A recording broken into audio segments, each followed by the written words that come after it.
Okay, so we're going to take everything that we've been talking about the past couple of days and we're going to put it together and think about ourselves and the way that we communicate to each other, to our family members, to our friends, whoever it might be. And then we're going to look at Lord of the Flies and look at the characters and do the same thing for them. And in order to kind of look at how they're communicating and how we're communicating, and then apply that and kind of get a feel for it and understand ourselves and the characters that we're reading about all together, we're going to use animals to describe them.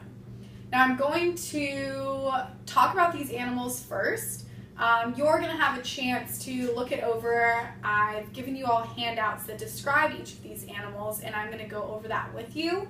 And then once you've identified yourself as a specific type of animal when it comes to communication, you're going to look at the list of characters that I've provided from Lord of the Flies and do the same thing for each of them. There isn't a right or wrong answer. You don't have to agree on the animal that a character is. You just have to be able to support that with specific examples from the book and be able to have a discussion about it. Okay? Okay, so I'm going to go over the animals together. If you have questions while I'm going over it, please feel free, and you'll have another chance after, and I will walk around and happily talk about these with you. So the first animal that we're going to talk about is the shark. And if you look down, this is the first animal listed on the piece of paper that I handed out. So it says, the shark forces others to accept their way. They don't care very much about the needs or feelings about other people. They believe conflict is settled by one person winning and one person losing. The shark wants to win, and they will do anything in order to.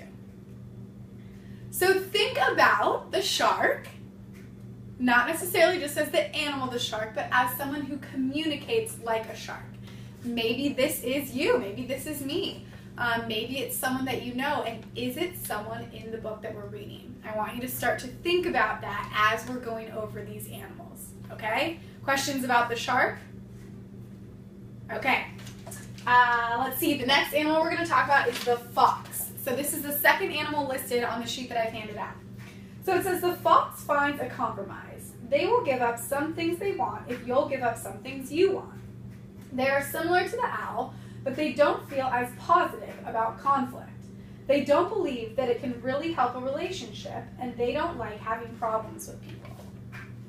Okay, so the fox is a little bit trickier. There's a little bit more of a description there.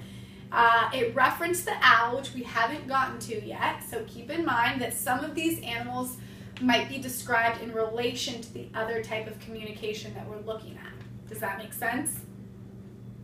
Good. And it's the same thing, right? Sometimes if we're having an argument with mom and we understand the way that she argues, we might adjust our communication. And it sounds like the fox does a little bit of that too, right? Okay, so again, think about this.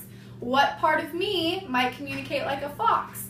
Do I know people that communicate like a fox? Are there people in Lord of the Flies, characters in Lord of the Flies, that communicate like a fox? Okay, questions? Good, stay with me. Okay, so here's the owl that we talked about. So the owl, it says the owl is open and fair in conflict. They feel positive about a conflict because they think that it can improve a relationship. They care about what they want and what the other person wants. They begin talking by looking at what each of them wants. They want both people to be happy in a solution. If we just keep working on this, we'll find a way we can both agree on.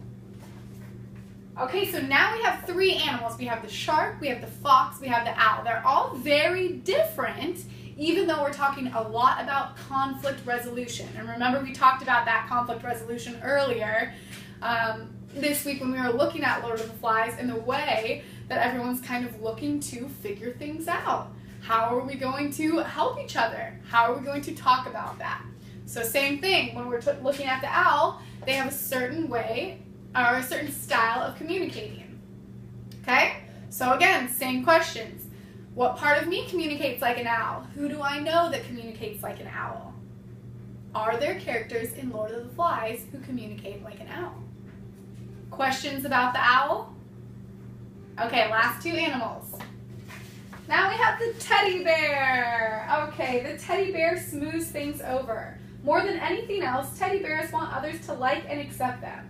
They quickly give in to what the other person wants, and they usually give up what they need. They think that asking others to meet their needs will just hurt the relationship. Okay, so that's the teddy bear. So once again, we're really focusing on how they communicate when there's conflict. So not just when we're sitting down and talking about nothing, but really when there's something to be resolved.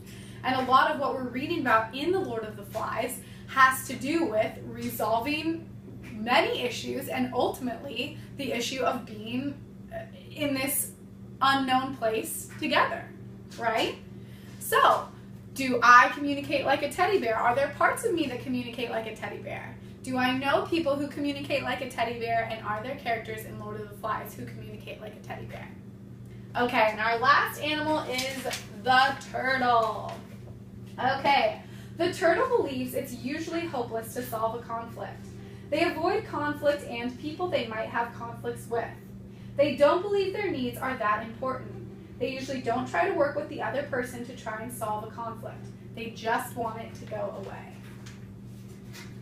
Okay, so that was our last animal, the turtle. Same questions. Do I communicate like a turtle or have parts of me that communicates like a turtle? Do I know people who communicate like a turtle? And are there characters in The Lord of the Flies that communicate like a turtle?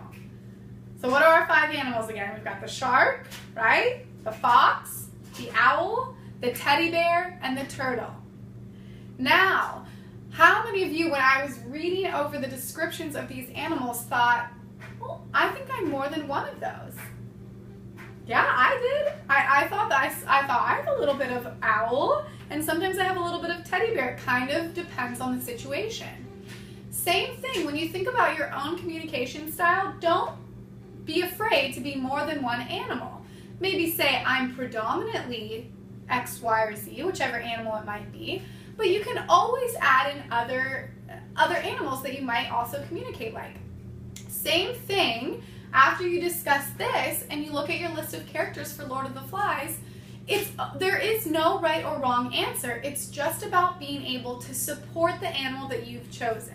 So if you say that Piggy communicates like a turtle and somebody else says that he communicates like a teddy bear, there's no wrong answer. You just have to use the text to support it.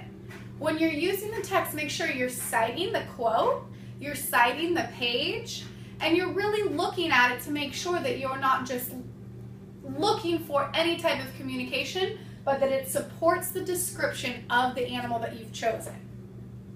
Okay? Any questions about how you're doing this? So what's the first thing that you're doing? Yes, you're picking your communication style, picking the animal that you are, or predominantly you are, and you're discussing that with your table partner.